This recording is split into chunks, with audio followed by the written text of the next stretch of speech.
This is the Star News Brief. I'm Joeli Regi.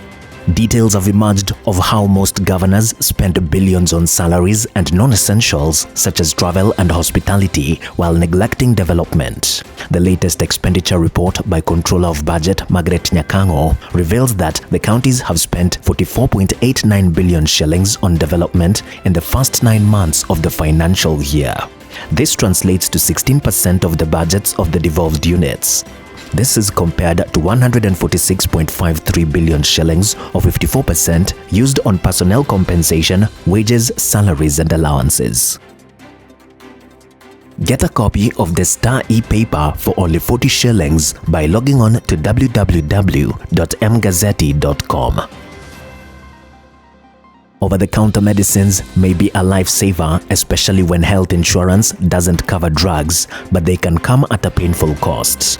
Several mystery shoppers, researchers hired to pose as customers, recently uncovered the dangers patients sometimes face.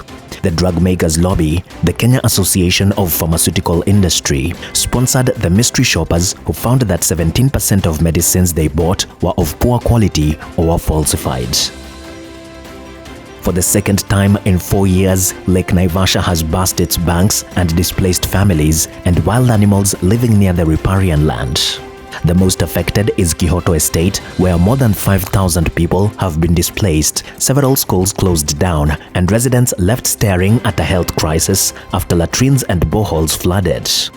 And with the meteorological department warning of more rains in the coming days, there are fears the numbers of displaced people could rise at the estate that is home to many flower farm workers. State House and the Office of the President has spent 1.1 billion shillings in hospitality within 9 months despite the government's push for austerity measures. This translates to 446.5 million shillings more compared to last year, where the two institutions spent 653.5 million shillings collectively. According to the Controller of Budget Margaret Nyakango's report, State House was the largest spender on hospitality at 771.68 million shillings. A 19-year-old student who allegedly assaulted a police officer along Committee Road and robbed him of a communication gadget has been charged with robbery with violence. Ian Joroge appeared before Milimani Principal Magistrate Ben Makekubi on Tuesday. He denied 3 counts of charges. Get a copy of the Star e-paper for only 40 shillings by logging on to www.mgazzetti.com.